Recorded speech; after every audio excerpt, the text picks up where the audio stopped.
दोस्तों आज हम एक्सप्लेन करने वाले हैं द पेरिफेरल के 7वें पार्ट को, जहां सबसे पहले फ्लिन की मां को दिखाया जाता है। उसे अभी अभी तो सब कुछ ठीक से दिख रहा था, लेकिन अचानक ही उसे दिखना बंद हो जाता है। बर्टिन और फ्लिन तो घर पर नहीं थे, तो वो उनके दोस्त से कहती है कि मुझे डॉक्टर के पास ले चलो। बर्टिन का दोस्त कहता है कि तुम यहाँ पर आओ और गाड़ी में बैठो, लेकिन उसकी माँ कहती है कि मुझे कुछ भी दिखाई नहीं दे रहा है, तुम ही मुझे यहाँ से आकर ले जाओ। तभी सीन को शिफ्ट किया जाता है। वहाँ पर वो इंस्पेक्टर थी जो इन तीनों से बातचीत कर रही थी। इंस्पेक्टर प्रोफेसर लिव से कहती है कि मैं इन तीनों से अकेले में बात करना चाहती हूँ और इसके लिए मैं इन सबको गार्डन में ले जाना चाहती हूँ। लिव मना तो नहीं कर सकता था क्योंकि वो एक इंस्पेक्टर थी, लेकिन फ्लिन यहाँ पर एक सवाल उठाती है। वो कहती है कि मैं अकेले तुमसे बात नहीं कर सकती, यहाँ पर एक बिल्फ नाम का व्यक्ति है जो मेरा दोस्त है, वो मेरे साथ जाएगा। इंस्पेक्टर मान जाती है और वो बिल्फ को साथ जाने देती है। दूसरी तरफ बर्टिन की मां को लेकर उसका दोस्त डॉक्टर के पास पहुंच गया था। डॉक्टर जैसे ही बर्टिन की मां को देखती है वो उनसे बैठने के लिए कहती है और वो ये भी कहती है कि जब भी तुम यहाँ पर आती हो तो मुझे बहुत ही अच्छा लगता है। तभी सीन को दोबारा से शिफ्ट किया जाता है जहाँ टॉमी को दिखाया जाता है। टॉमी अपने एक्सीडेंट के सारे सबूत ढूंढ रहा था, लेकिन वहाँ जो महिला बैठती थी वो सोच रही थी कि टॉमी पागल हो गया है, इसलिए वो ऊंची नीची हरकतें कर रहा है। और वो ये बात टॉमी से कहती भी है कि तुम्हारे दिमाग में चोट लगी है, तुम्हें आराम की जरूरत है, तुम यहाँ से घर जाओ। लेकिन टॉमी अच्छी तरह से जानता था कि उसको क्या करना है। वो उससे अपनी एक्सीडेंट वाली कार का पता पूछता है और वहाँ से चला जाता है। उधर दूसरी तरफ पेरिफेरल के अंदर वो इंस्पेक्टर उन तीनों को अपने साथ ले आई थी। इंस्पेक्टर उन तीनों से कहती है कि मैं तुम्हारा एक एक टेस्ट लूंगी, जो कि लड़कों का अलग होगा और लड़की मेरे पास ही रहेगी। वो अपने हाथों की मदद से एक बिल्डिंग तैयार कर देती है जिसमें उन दोनों लड़कों को अपना टेस्ट देना था। वो अपनी सेक्रेटरी को भी उन लड़कों के साथ भेज देती है और उनका टेस्ट लेने के लिए कहती है। सेक्रेटरी उन्हें समझाती है कि तुम्हारे इस गेम के 4 लेवल हैं जिन्हें तुम्हें बारी बारी से पार करना होगा। वो उन्हें बताते हैं कि पहले लेवल पर आपको 6 बंदे मिलेंगे, जैसे जैसे लेवल बढ़ता जाएगा बंदे भी बढ़ते जाएंगे और आखिर में हम तीनों बचेंगे। आगे क्या करना है वो सब मैं बाद में बताऊंगी।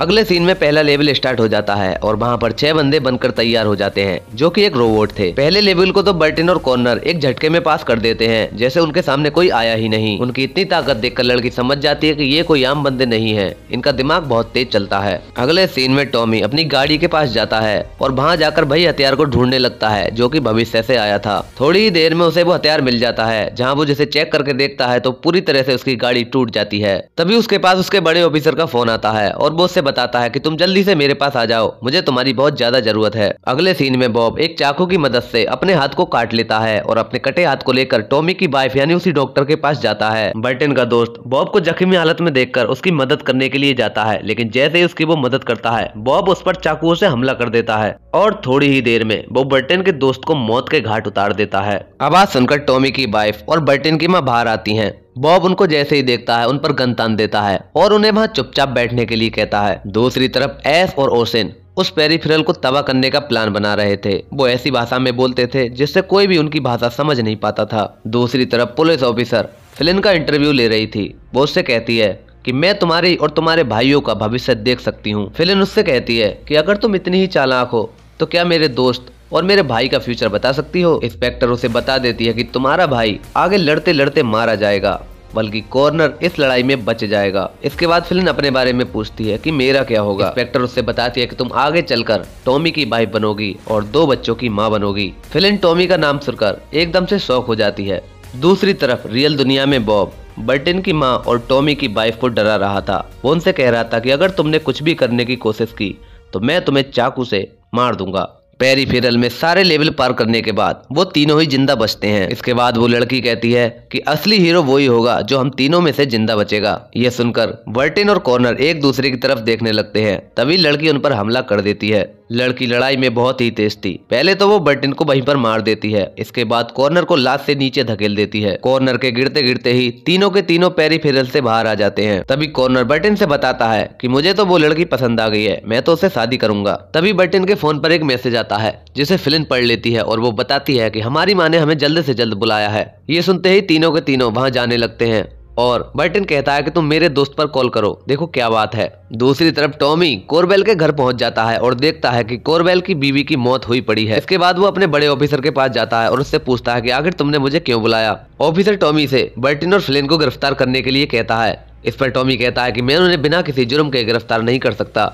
ऑफिसर टॉमी को समझाता है कि तुम ये कह देना कि कोरबेल की बीवी का कत्ल उन दोनों ने किया है और इसीलिए तुम उन दोनों को गिरफ्तार करने आए हो। टॉमी का दिल अपने दोस्त को गिरफ्तार करने के लिए गवाही नहीं दे रहा था और वो उससे मना कर देता है। इंस्पेक्टर टॉमी को धमकी देता है कि अगर तुमने ये काम नहीं किया तो मैं तुम्हें नौकरी से निकलवा दूंगा। ये सुनने के बाद टॉमी सोचने लगता है कि ऑफिसर की बात माने या ना माने। पेरीफेरल के अंदर इंस्पेक्टर अपनी सेक्रेटरी से पूछती है कि इन दोनों लड़कों में से कौन सा लड़का ज्यादा अच्छा है। सेक्रेटरी दोनों के बारे में बताती है। वो बताती है कि बर्टन दिमाग का बहुत तेज है और कॉर्नर भी किसी से कम नहीं है, लेकिन मैं तुमसे कॉर्नर पर ज्यादा भरोसा करने के लिए कहूंगी। इंस्पेक्टर पूछती है कि ऐसा क्यों, तुम ऐसा कैसे कह सकती हो। सेक्रेटरी बताती है कि मेरा सिस्टम कह रहा है, इस बारे में मुझे कुछ नहीं पता। दूसरी तरफ रियल दुनिया में टॉमी बहुत ज्यादा परेशान हो रहा था। वो हर बार यही सोच रहा था कि अगर मैं बर्टन को गिरफ्तार करूंगा तो वो क्या सोचेगा। गाड़ी में बैठे बैठे ही टॉमी का मन बदल जाता है और वो अपनी गाड़ी से वो गैजेट और हथियार निकल कर ले जाता है। दूसरी तरफ बर्टन अपने एक दोस्त से अपनी माँ वाले दोस्त के पास उसे कनेक्ट करने के लिए कहता है, लेकिन उसका दोस्त जवाब देता है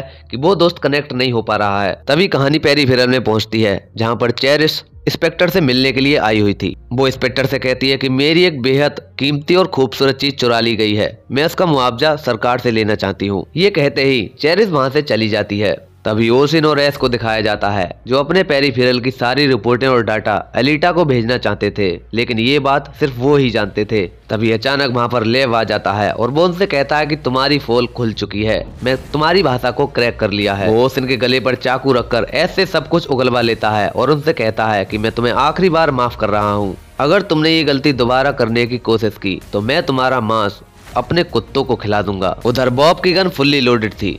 वो बर्टन की माँ से कहता है कि मैं सिर्फ 2 लोगों को मारना चाहता हूँ, इसके बाद मैं घर चला जाऊंगा। बर्टन की माँ कहती है कि मुझे पता है कि तुम मेरे दोनों बच्चों को मारना चाहते हो और तुम उनको क्यों मारना चाहते हो, क्या तुम मुझे बता सकते हो। बॉब कहता है ये तो मुझे नहीं पता, लेकिन अगर मैंने तुम्हारे बच्चों को नहीं मारा तो मेरी बेटी को कोई मार देगा। उधर बर्टन और कॉनर अपने हथियार को निकालने लगते हैं और अपने टारगेट को बाहर से ही देखने की कोशिश करते हैं, क्योंकि उनके पास एक ऐसा गैजेट था जो दीवार के आर पार भी देख सकता था। गैजेट की मदद से कमरे के अंदर 3 लोग दिख रहे थे, लेकिन इनमें से ये नहीं पता था कि बॉब कौन है। तभी बर्टन अपने दोस्त से कहता है कि तुम मरे हुए दोस्त को कनेक्ट करो, जैसे ही वो हिलेगा वहां पर हत्यारा भी हिलेगा, और जैसे ही बॉब अपनी लोकेशन से हिलता है उसे बाहर से ही शूट कर दिया जाता है और वहीं पर उसकी मौत हो जाती है। तभी फ्लेन जल्दी से कमरे में भाग कर जाती है और अपनी माँ को जिंदा पाकर बहुत ज्यादा खुश थी। दूसरी तरफ कोरवेल और वो ऑफिसर आपस में बात कर रहे थे। तभी वहां पर टॉमी आ जाता है और बड़े ऑफिसर पर गन तान देता है। टॉमी उससे कहता है कि मैं ये कहानी बना दूंगा कि यहाँ पर जो बॉब हत्यारा था वो हमारे ऑफिसर को मारकर चला गया, और टॉमी उस पर पूरी की पूरी 6 गोलियां उतार देता है, जिससे ऑफिसर की मौत हो जाती है। लेकिन इससे कोरवेल घबरा जाता है और वो टॉमी से बात करने के बारे में कहने लगता है। कोरवेल को पता था कि टॉमी के गन की गोलियां खत्म हो चुकी हैं और वो उसे मारने के लिए अपनी गन निकालता है, लेकिन टॉमी के पास फ्यूचर वाला गैजेट था। वो उससे कोरवेल पर वार कर देता है, जिससे कोरवेल वहीं पर बेहोश हो जाता है और इस पार्ट का अंत यहीं पर कर दिया जाता है। दोस्तों, अगर आपको अगला पार्ट देखना है तो हमारे चैनल को सब्सक्राइब कर लीजिएगा, जल्दी इसका अगला पार्ट आ जाएगा।